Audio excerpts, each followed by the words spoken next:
Nadie te ama como él, no vas a encontrar otro como él. Yo sé que tú has sufrido, pero él, yo sé que no va a ser lo mismo que aquel que dañó tu corazón. No llores más por amor, sacúdete de ese mal sabor. Que hay alguien que vale la pena y solo quiere una cita contigo hoy.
En este tiempo difícil que estamos viviendo, quiero que te quedes en casa y que tomes la medida de higiene que se requieren para cuidar tu salud y la de tu familia. Si tienes alguna necesidad, contáctanos. Nosotros podemos asistirte. Ya puedes llamarnos a los números que aparecen en pantalla para nosotros poder asistirte. Puedes hacerlo por WhatsApp y así nosotros poder contactarte y poder estar contigo en este momento conforme a la necesidad que tuvieres.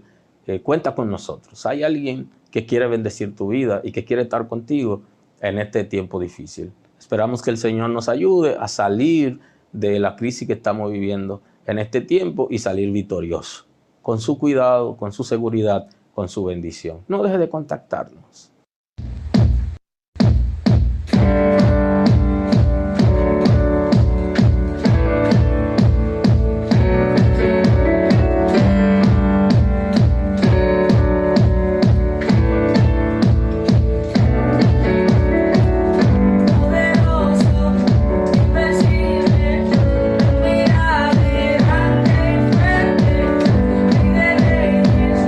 Asombroso, incomparable.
nos ama.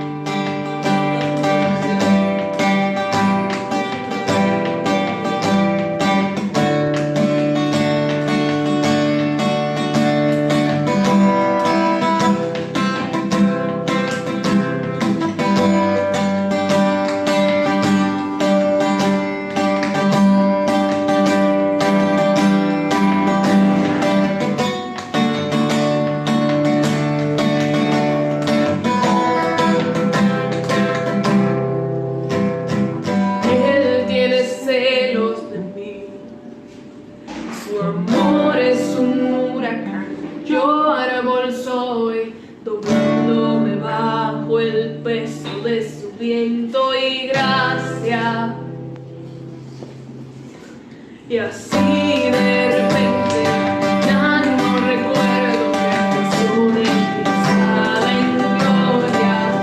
Me doy cuenta de cuán hermoso eres tú y cuán grande es tu afecto por mí.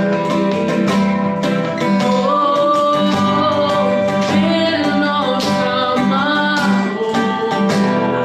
cuánto Él nos ama.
Él nos ama.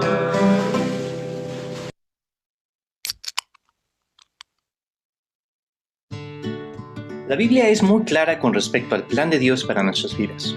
Dios dice que yo he venido para que tengan vida y la tengan en abundancia. Entonces, ¿por qué es que tantas personas en el mundo no están experimentando esta vida en abundancia que promete la palabra?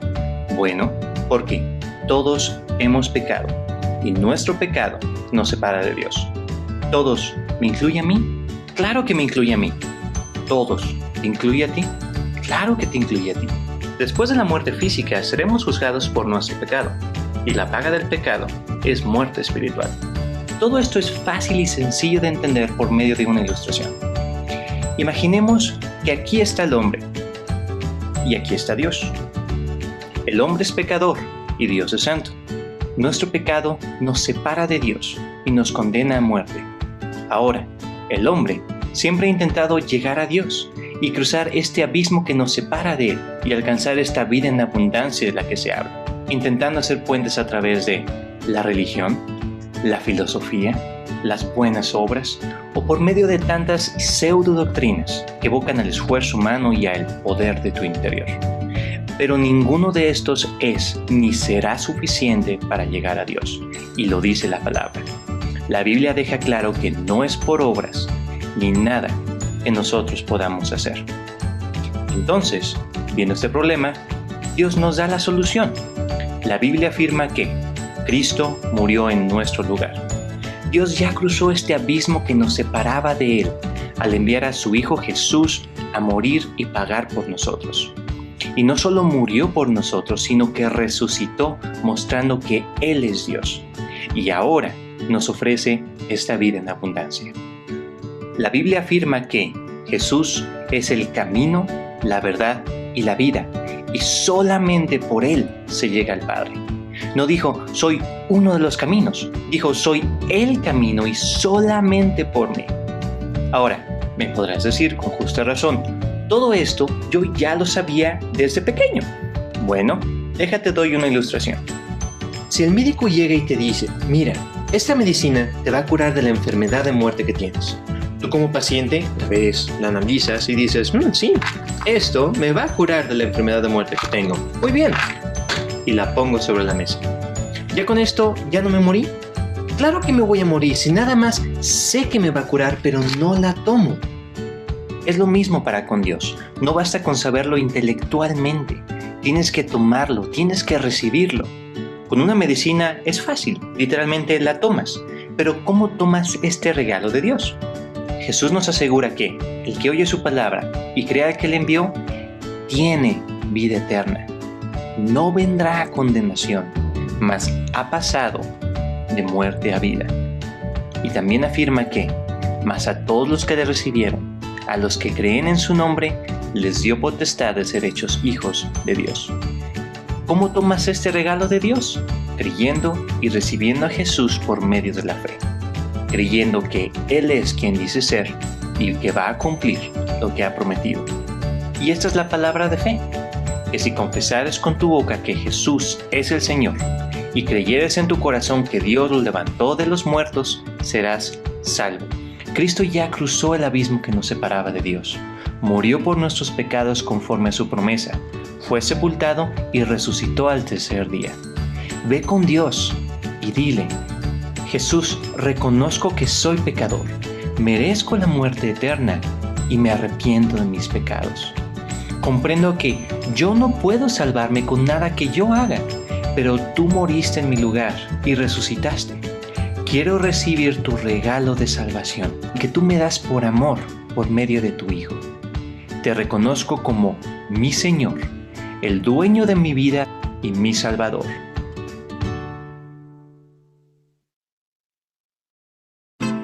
Si te gustó este video, considera dar clic en subscribe y te notificaré.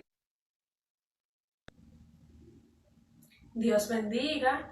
Damos formalmente la bienvenida a cada uno de los adolescentes que se van uniendo y a cada uno de los padres y cada uno de los hermanos también que se están lo que sería uniendo en esta noche. Agradecemos al Señor que nos permite un miércoles más estar con ustedes para poder compartir la palabra del Señor. En el día de hoy vamos a estar hablando acerca del pecado y la salvación, continuando acerca de la serie del pecado, y vamos a orar para así dar inicio formalmente a lo que sea nuestra celebración. Señor, te damos gracias por permitirnos estar aquí para adorarte y para bendecirte. Te pedimos, Señor, que sea tú bendiciendo cada una de las personas que se van uniendo en esta noche. Y te pedimos, Señor, que sea tú, mi Dios, poniendo palabras, Señor, en nuestros labios. Que asimismo, Señor, cada una de las personas que pueden estar presentes y puedan escuchar, puedan ser bendecidos y puedan ser transformados, Señor, con una palabra. En el nombre de Jesús, amén. Asimismo vamos a leer un texto bíblico. Si lo pueden ir buscando en su Biblia, vamos a estar leyendo Hebreos 3:9 y la palabra del Señor dice así, en el nombre de Jesús. Y habiendo sido perfeccionado, vino a ser autor de eterna salvación para todos los que le obedecen. Como mencionaba al principio, vamos a estar hablando acerca del pecado y la salvación, pero en esta noche nos vamos a enfocar más en el concepto salvación. Y cuando nosotros escuchamos la palabra salvación, ¿qué llega a nuestra mente? Que es un regalo, o sea, es algo que nosotros no lo dan o que a nosotros no dan, sin embargo, no lo merecemos. Pero cuando escuchamos la palabra regalo, cuando alguien no se merece algo, nosotros no le vamos a dar un regalo y lo vamos a recompensar, sino que nosotros damos un regalo cuando aquellas personas se lo merecen o cuando aquellas personas necesitamos premiarlo por su buena acción o su buen comportamiento. Sin embargo, cuando hablamos de la salvación, el concepto que merecemos no aplicaría, porque como sabemos, la salvación no es por obra, ni tampoco es algo que nosotros merecíamos que el Señor nos dé o que nos diera. Como sabemos, aún nosotros en nuestra condición de pecado, no había forma de que pudiéramos ser aceptos delante de la presencia del Señor y que pudiéramos ser salvados. Sin embargo, el Señor, estando libre de pecado y sin mancha, fue a la cruz del Calvario a morir por nosotros para que hoy nosotros pudiéramos gozar de esa salvación. Entonces, aparte de la salvación, debemos conversar lo que sería otro tema, que es el llamamiento eficaz. Y aquí viene entrando lo que sería el Espíritu Santo, el cual es nuestro consolador. O sea, la parte del llamamiento eficaz es cuando nosotros reconocemos que hemos pecado, cuando nosotros sabemos que estamos haciendo algo mal y nos arrepentimos delante del Señor. Entonces, el Espíritu Santo es aquel que nos convence del pecado. También cuando leemos la palabra, nos damos cuenta de las cosas buenas y malas que hacemos. Yonari mencionaba el miércoles pasado que cuando nosotros cometemos un pecado y no teníamos conocimiento de ese pecado, no se viene tomando en cuenta. Sin embargo, debemos arrepentirnos y pedir perdón por ello. Pero cuando ya nosotros leemos la palabra y tenemos conocimiento de cuáles cosas y cuáles cosas nosotros no podemos hacer, ya sí nos toman en cuenta como un pecado que sí conocemos. Entonces, para hablar de aquellos elementos que vienen añadiéndose de la salvación y que también saber cómo yo puedo, después que yo recibo la salvación, cómo yo debo de mantenerla, de hablar si la salvación yo la pierdo. O sea, son preguntas que nosotros como creyentes y como hijos del Señor nos hacemos, o aquellas personas que van iniciando nuevos en el Evangelio también se hacen esa pregunta. Entonces vamos a tener nuestro invitado de la noche que nos va a estar conversando y mencionando acerca de aquellos elementos que son vital para lo que sería nuestro mantener nuestra salvación. Así que damos la bienvenida a nuestro hermano José Murillo, quien nos va a estar acompañando acerca de ese interesante tema y nos va a estar mencionando acerca de algunos elementos de la salvación. Así que paso contigo, José, bienvenido. Gracias, Naroli. Es un placer para mí estar esta noche con ustedes, hablando de este tema tan importante para todos nosotros, ya que es básicamente la base de toda nuestra vida cristiana. Quisiera empezar hablando del pecado, aunque el enfoque de hoy es la salvación. Es necesario conocer el pecado. ¿Por qué? Porque el pecado es la causa por la cual existe la salvación. Sin pecado no hay salvación. Es necesario que nosotros como seres humanos reconozcamos nuestra condición de pecado para que nosotros podamos después llegar a la salvación. Nuestra condición tal cual nos es mostrada en Romanos 3, del 10 al 12. Allí el apóstol Pablo describe cuál es nuestra condición con relación al pecado y con relación a Dios. Dice: como está escrito, no hay justo ni aún uno, no hay quien entienda, no hay quien busque a Dios. Todos se desviaron, a una se hicieron inútiles, no hay quien haga lo bueno, no hay ni siquiera uno. Esa es la condición que tenemos como seres humanos nacidos en pecado. Entonces, si no comprendemos esta verdad, no podemos entonces comprender lo que es la salvación, porque el pecado es la causa de la salvación. La salvación, como bien dijo el video que vimos al principio, es la solución a este pecado. Dios es un Dios justo, y como justo, Él da justa retribución a todos aquellos actos buenos o malos que el hombre haga. Pero sabemos que no hay ni un bueno, por lo que la justicia de Dios demanda castigo, demanda exactamente eso, castigo. Y eso lo vemos en Romanos 3, 23, donde nos muestra una vez más lo que sigue siendo nuestra condición delante de Dios. Por cuanto todos pecaron y están destituidos de la gloria de Dios. Estamos destituidos totalmente de la gloria de Dios. Y no hay manera que como humanos nosotros podamos acceder a esa gloria. No hay manera de que nosotros podamos cruzar ese abismo que se creó en el momento que Adán y Eva pecaron en el principio. Por lo que se necesitaba, ¿quién? Cristo, el autor y consumador de la fe, de la salvación. Exactamente, Jesús es por quien somos justificados. Somos justificados por la fe en Jesucristo. Y Jesucristo, ¿por qué en Jesucristo? Porque Jesucristo vivió la vida perfecta que nosotros jamás pudimos haber vivido.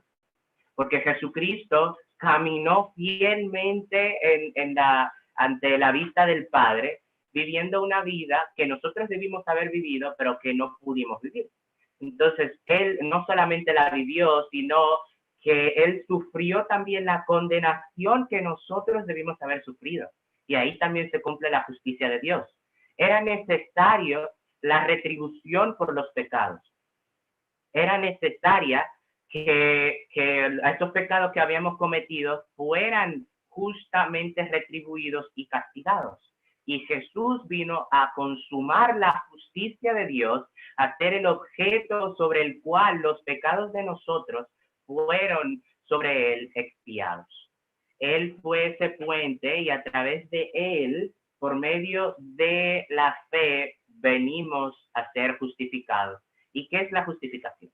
Es aquel acto por el cual somos declarados justos ante Dios. Es cuando la justicia de Dios es impartida a nosotros, no porque nosotros la hayamos merecido, sino porque por fe confiamos en aquel que es justo. Eso lo vemos en Romanos 3:24. En el 24, justamente siguiendo en el 23, dice, siendo justificados gratuitamente por su gracia, mediante la redención que es en Cristo Jesús, a quien Dios puso como propiciación por medio de la fe en su sangre, para manifestar su justicia, a causa de haber pasado por alto en su paciencia los pecados pasados. Y en el 28 vuelve y reafirma el apóstol Pablo esta verdad, donde dice, concluimos pues que el hombre es justificado por la fe sin las obras de la ley. En la entrega pasada acerca de este tema hablaron de la gracia. Y es que la gracia es necesaria para la salvación. Es necesario que nosotros comprendamos lo que es la gracia para que comprendamos la salvación. Gracia es nada más que un favor inmerecido. Es un favor que no merecemos y que simplemente es otorgado a nosotros. Es algo así como un regalo. Entonces, la salvación es por gracia, no por obras.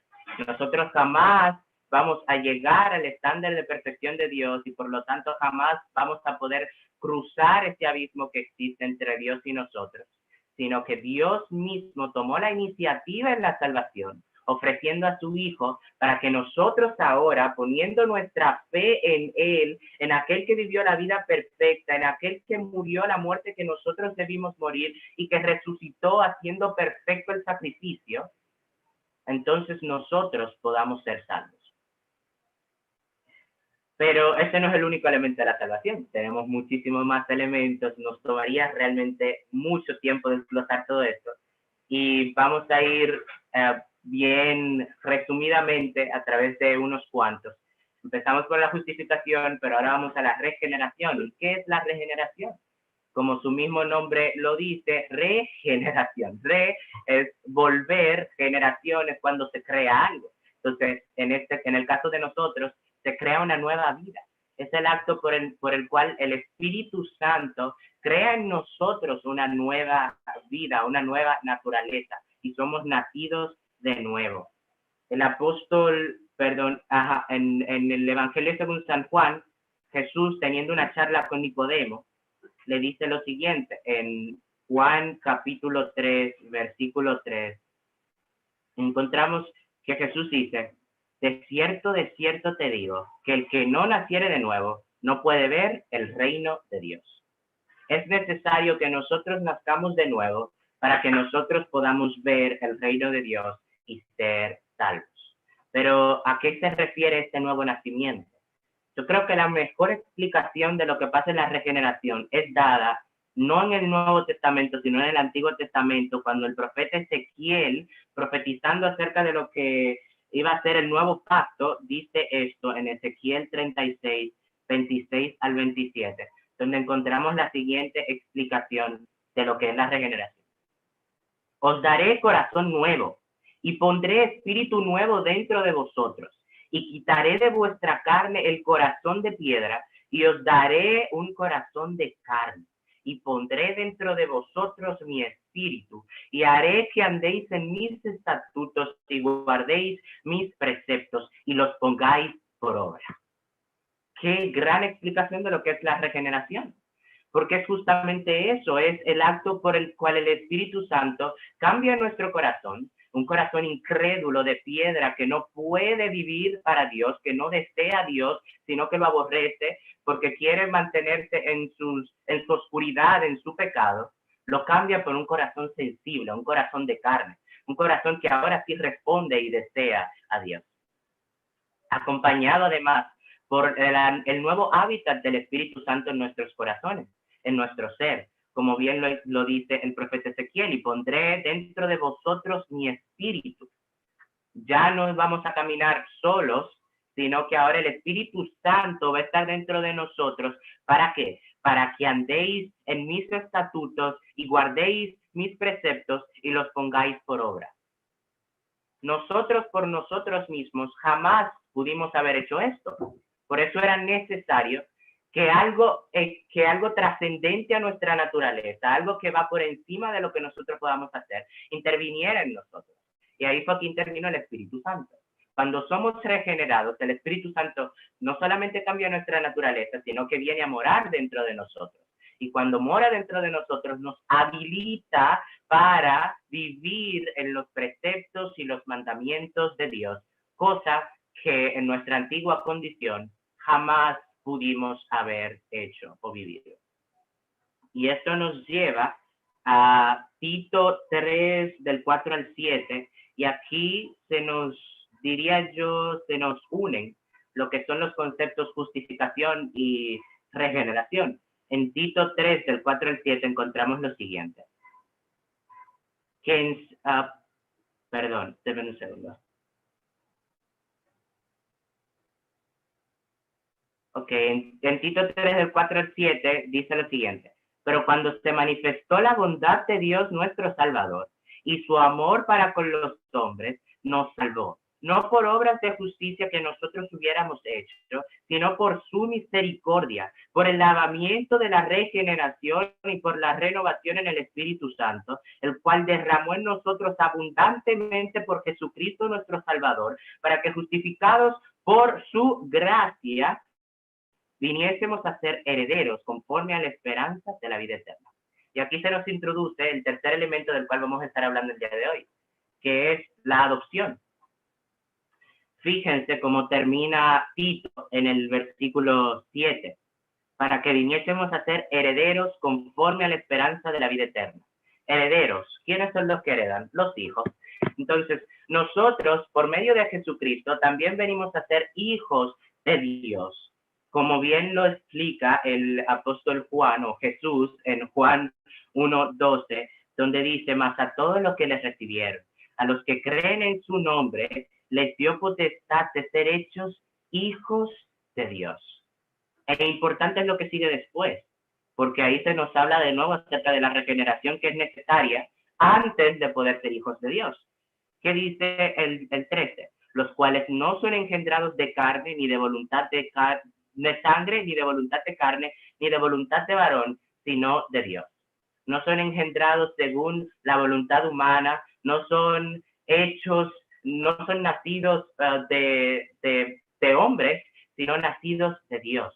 Engendrados significa simiente, significa que hay una descendencia de Dios.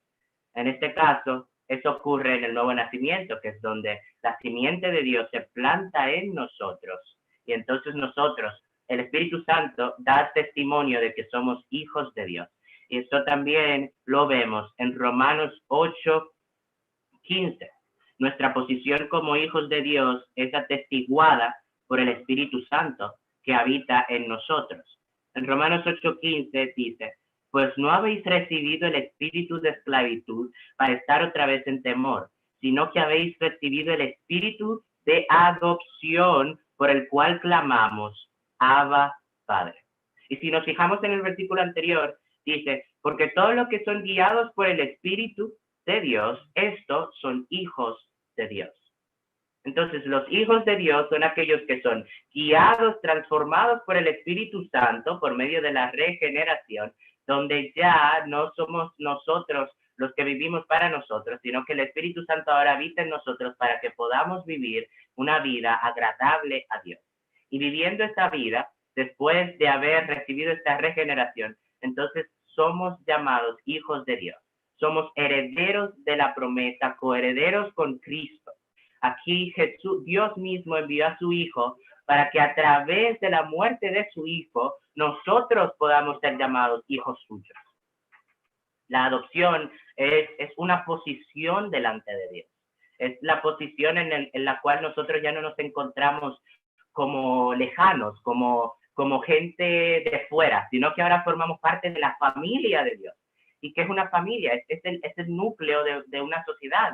Es el lazo más íntimo que puede existir dentro de una sociedad. Y ese lazo es exactamente el que Dios quiere hacer con nosotros. Por medio de su Hijo y por medio del Espíritu en nosotros, nos ha adoptado para ser hijos suyos, para ser su familia, para disfrutar de los placeres de una vida plena en Él y para disfrutar de la herencia que tenemos guardada para un día para nosotros. Pero ¿cómo vamos a llegar ahí? Bien lo dice el apóstol Pedro, sin santidad nadie verá al Señor. Y esto nos lleva a otro elemento de la salvación que estaremos discutiendo el día de hoy, que es la santificación. Primero hay que definir qué es santidad, porque de ahí se deriva el concepto de santificación. Y la santidad tiene una doble implicación en su definición, porque la santidad expresa que nosotros somos separados del pecado, pero somos separados del pecado para Dios.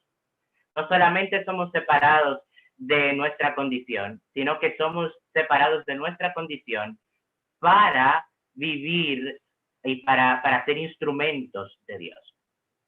Esto es necesario para que nosotros podamos ser salvos, pues sin santidad, como ya bien dije anteriormente, que el apóstol Pedro dice, nadie verá al Señor. Este concepto de santidad o la santificación en los creyentes se puede ver de tres maneras diferentes, de tres ópticas distintas. Y la primera es nuestra posición ante Dios. Aquí es donde nosotros somos hechos santos delante de Dios.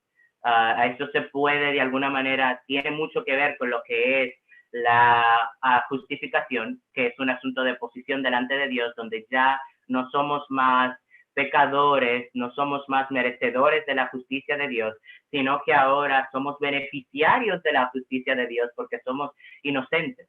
Ahora ya la justicia de Dios fue aplicada a nosotros y delante de Dios en el juicio nosotros somos encontrados justos, no por nuestra justicia, sino por la justicia de Jesús, que es aplicada a nosotros. Entonces, esta santidad de posicionamiento es la primera óptica por la cual podemos ver la santidad o la santificación. Y esta ocurre en el momento en que somos salvos. Si vemos en Primera de Corintios 1:2, el apóstol Pablo llama a los creyentes santos ya, los llama santos. Si lo vemos, dice 1 Corintios 1:2, a la iglesia de Dios que está en Corintio, a los santificados en Cristo Jesús, llamados a ser santos con todos los que en cualquier lugar invocan el nombre del Señor Jesucristo, Señor de ellos y nuestros. Esta posición dice que ya fue consumada, porque ya fuimos santificados en Jesús. Sin embargo, si nos fijamos, dice llamados a ser santos. Entonces, de alguna manera, también tiene que ver con la segunda posición de la santidad o la santificación, que aquí es donde se muestra el proceso activo del Espíritu Santo en la vida del creyente, donde continua y progresivamente a través de la vida, el creyente es santificado y es madurado para llegar a la estatura del varón perfecto, que es Cristo, conformado a la imagen de aquel que lo llena todo en todo, aquel hombre perfecto ante el cual tenemos que parecernos. Entonces, esta posición o esta óptica de ver la santificación, que es esta santificación progresiva, es igual a crecer en gracia. Es este continuo proceso en el que nosotros vamos caminando con Dios y somos continuamente purificados, santificados por el Espíritu Santo, pero también en colaboración con nosotros, porque aquí nosotros trabajamos para esa santificación. Aquí no es solamente una santificación efectuada por el Espíritu Santo, sino que esta santificación efectuada por el Espíritu Santo va de la mano con lo que nosotros rendimos a Él. A medida que nosotros nos rendimos a Él, el Espíritu Santo se hace más fuerte en nosotros y nos va santificando a la imagen de Cristo. En Romanos 12:1 encontramos lo que Pablo dice como nuestro culto racional. Lo vemos Romanos 12:1 y dice: así que, hermanos, os ruego por las misericordias de Dios que presentéis vuestros cuerpos en sacrificio vivo, santo, agradable a Dios, que es vuestro culto racional. Esta es justamente santificación progresiva, porque aquí nosotros nos estamos continuamente purificando, nos estamos continuamente sacrificando para ser presentados como santos delante de Dios. Entonces, este proceso continuo no se acaba mientras duremos en la tierra. Mientras estemos en la tierra, estaremos en un proceso continuo de santificación que no terminará, porque tendremos a nuestro viejo hombre durmiendo, ahí tendremos nuestra concupiscencia, tendremos las pasiones totalmente desordenadas, inclinadas al pecado, porque nuestra naturaleza, aunque sepultada, sigue viviendo con nosotros. Mientras estemos en este cuerpo de muerte, este cuerpo de carne, mientras vivamos en él, tendremos también que convivir con nuestra naturaleza pecaminosa. Y mientras vivamos con nuestra naturaleza pecaminosa, entonces necesitaremos continuamente ser transformados, continuamente ser santificados. En 2 de Corintios 3:18, el apóstol Pablo nos dice lo siguiente: por tanto, nosotros todos, mirando a cara descubierta en un espejo la gloria del Señor, somos transformados, progresión, proceso, de gloria en gloria, en la misma imagen. ¿La imagen de quién? La imagen de Cristo, como por el Espíritu del Señor. Y aquí se ve el agente que efectúa la santificación, el Espíritu Santo. No hay santificación sin el Espíritu Santo. No podemos nosotros mismos ser transformados a la imagen de Dios si no es el Espíritu Santo que lo hace en nosotros. Pero a medida que el Espíritu Santo va trabajando en nosotros, entonces se refleja la imagen de Cristo más y más en nuestras vidas. También en 2 Corintios 7:1, el apóstol Pablo nos deja ver esta verdad. Aquí nos dice lo siguiente: así que, amados, puesto que tenemos tales promesas, limpiémonos de toda contaminación de carne y de espíritu, perfeccionando la santidad en el temor de Dios.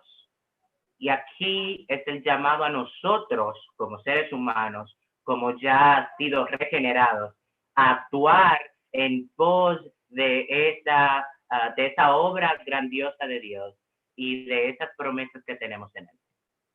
¿Cómo actuamos en pos de esas promesas? Pues nos limpiamos continuamente de la contaminación de la carne y del espíritu y nos perfeccionamos en la santidad, en el temor de Dios. Y esto nos lleva a nuestra tercera óptica de lo que es la santificación, que es nuestra última posición donde por fin vamos a ser transformados completamente, santificados completamente, donde se hará perfecta la santificación de la cual nosotros hoy continuamente participamos. Esa santificación puede ser igualada a lo que es la glorificación. Y será allí cuando nos encontremos con nuestro Señor Jesucristo, donde ya nuestro cuerpo de carne no tendrá potestad sobre nosotros, sino que nosotros vamos a poder por fin experimentar la plenitud de la santidad de Dios y la perfección de la obra del Espíritu Santo en nuestras vidas.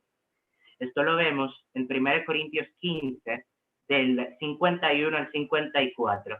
Me gustaría, bueno, ya estoy un poquito tarde para esto, pero siempre es bueno que me acompañen mientras voy no solamente citando estos pasajes, sino que también ustedes vayan en sus casas leyendo conmigo para que así vayan verificando lo que estoy diciendo.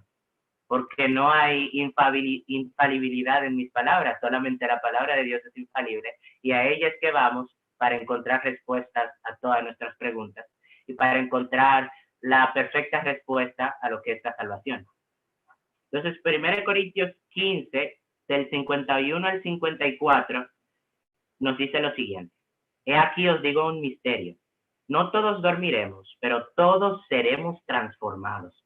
En un momento, en un abrir y cerrar de ojos, a la final trompeta, porque se tocará la trompeta y los muertos serán resucitados incorruptibles y nosotros seremos transformados, porque es necesario que esto corruptible se vista de incorrupción y esto mortal se vista de inmortalidad. Y cuando esto corruptible se haya vestido de cuando esto corruptible se haya vestido de incorrupción y esto mortal se haya vestido de inmortalidad, entonces se cumplirá la palabra que está escrita.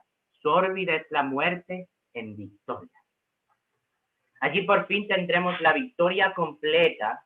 Allí por fin vamos a ser transformados y vamos a dejar nuestro cuerpo pecaminoso, nuestras concupiscencias ya no tendrán poder sobre nosotros, sino que estaremos perfeccionados a la imagen de Cristo y vamos a tener un cuerpo como el de Cristo.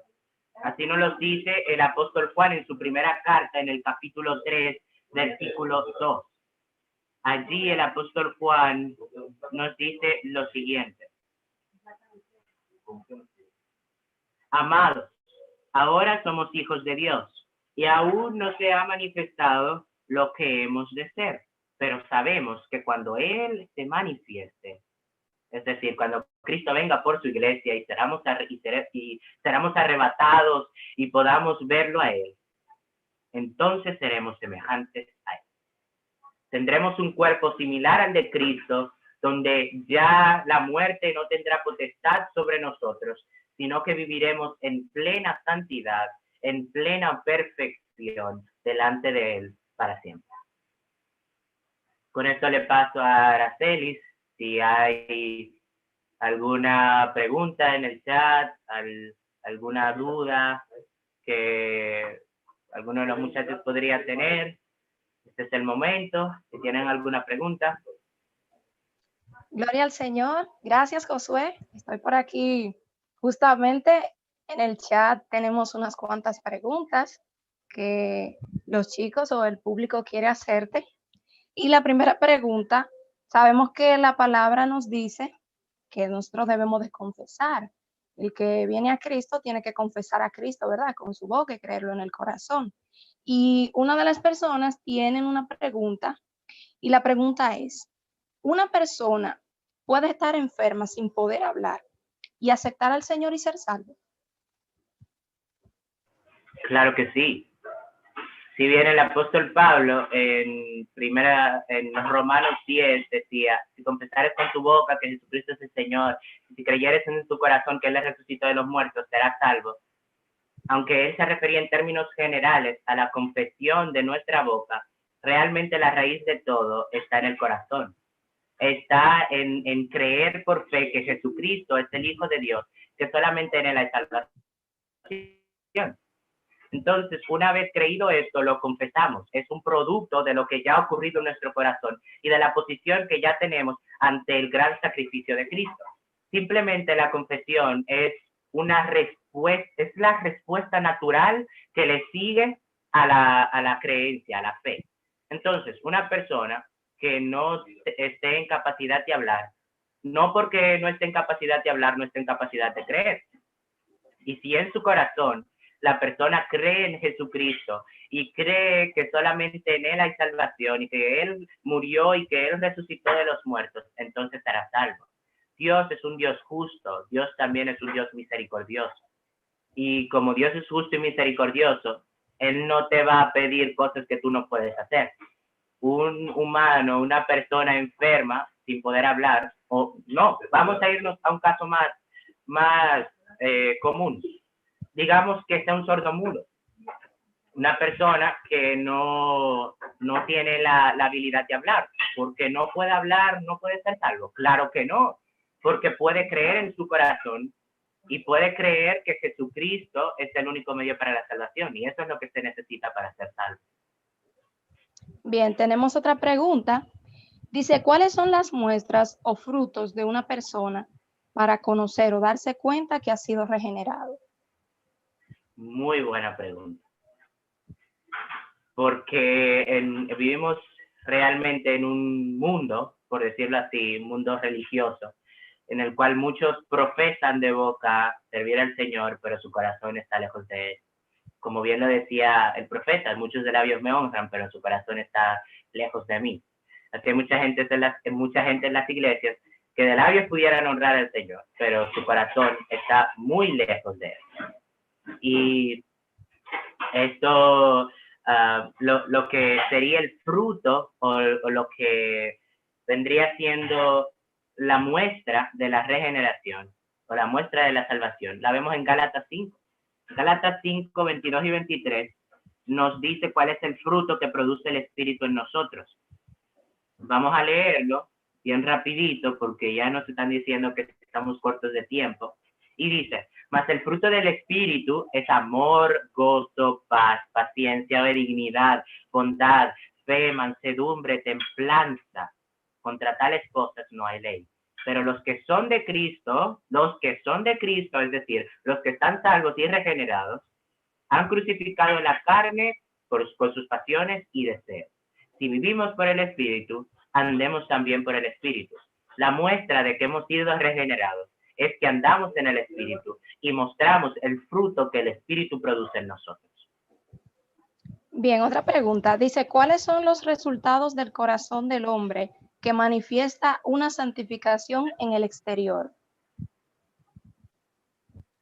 Vamos a tratar de entender esta pregunta, que se tiene un poquito confusa. Si me la pudieras repetir, por favor. ¿Cuáles son los resultados del corazón del hombre que manifiesta una santificación en el exterior? Perfecto. Justamente va de la mano con lo que acabamos de decir. Tiene que ver con la conducta del creyente. Realmente la pregunta ya básicamente se respondió anteriormente. El cristiano regenerado da fruto de que el Espíritu Santo vive en él, y ese es el fruto también de la santificación. Otra pregunta. Dice, ¿la santificación exterior es bíblico? No hay tal santificación exterior, sino que la conducta que mostramos en el exterior es producto de una santificación interna, de un trabajo interno del Espíritu Santo. Santificación exterior igualaría lo que sería la religiosidad, la hipocresía. Es simplemente mostrar en el exterior una fachada, pero en el interior estar llenos de otra cosa. Y eso no es santificación verdadera, eso es religiosidad, eso es hipocresía. La última pregunta dice, ¿hay salvación sin santificación? Jamás. Sin santidad nadie verá al Señor. Amén. Bueno, vamos a continuar con el señor director para que continúe en la parte que sigue. Amigo que nos escuchas, si tú has cometido alguna falta o algún pecado o entiendes que ya no hay marcha atrás, ese es el momento de que tú puedas recibir y arrepentirte de tus pecados y recibir ese regalo que es tan preciado que el Señor siempre va a estar con los brazos abiertos para poder entregártelo. Y otro tema también muy importante que debemos mencionar y que lo voy a concluir ya con la parte de un texto bíblico, y es la parte de que debemos de tener un gozo en la salvación. ¿Cómo nosotros nos ponemos cuando nos dan un regalo? Nos sentimos felices, nos sentimos gozosos. Sin embargo, la palabra nos dice en Salmo 51 del 12 al 13, vuélveme el gozo de tu salvación y espíritu noble me sustente. Entonces me enseñaré a los transgresores tus caminos y los pecadores se convertirán a ti. O sea, aquí la palabra nos está diciendo que nosotros debemos tener ese gozo en la salvación del Señor, de que no podemos andar como tristes o lo que sería aburridos, si sin embargo el Señor ha depositado lo que se nos ha entregado, ese regalo, el cual nosotros debemos de cuidar cada día, pero sin embargo tener ese gozo de que Jesucristo murió por nosotros, venció lo que sería el pecado en la cruz del Calvario, venció la muerte y resucitó al tercer día. O sea, ese es el gozo que nosotros debemos de tener, que el Señor está con nosotros cada día y que Él siempre va a ser el mismo de ayer, el mismo de hoy y el mismo del mañana. Así que agradecemos en esta noche a todos los que se han podido unir, bendecimos la vida de Josué, que nos estuvo acompañando en esta noche, y le oramos al Señor para que Él siga poniendo ese gozo en nosotros y siga poniendo ese ferviente, lo que sería amor en nuestras vidas, para nosotros poder seguir aprendiendo más de su palabra. Así que te animamos que cada miércoles a las 8 de la noche te unas a lo que sería también el canal de la iglesia, te unas al Instagram, al Facebook de la iglesia y también al Instagram de Relevos y Facebook, que es Relevos del Camino RD, Iglesia del Camino RD. O sea, que puedas unirte, también ser bendecido de la palabra del Señor y cada uno de los contenidos que se presentan. Así que damos gracias y que sea el Señor con cada uno de ustedes, y pasamos al ministerio de adoración para terminar. Es lo que me pide Jesús, luz para alumbrar el camino del que está perdido y nos hunde en la tormenta. Y sé, sal, y donde hay necesidad, sal para devolverle el sabor de su gran amor y regarlo por la tierra.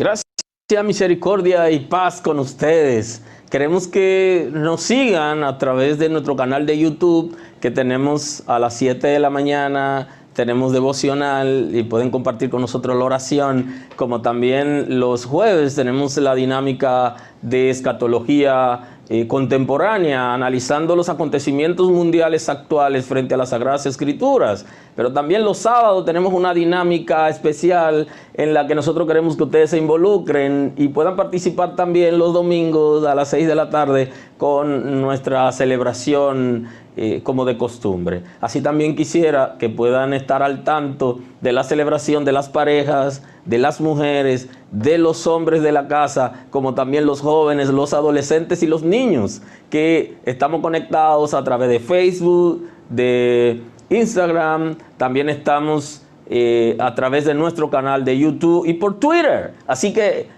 sintonízanos y tendrá información de todo lo que estamos haciendo, estarás al tanto y será bendecido con una palabra para este tiempo.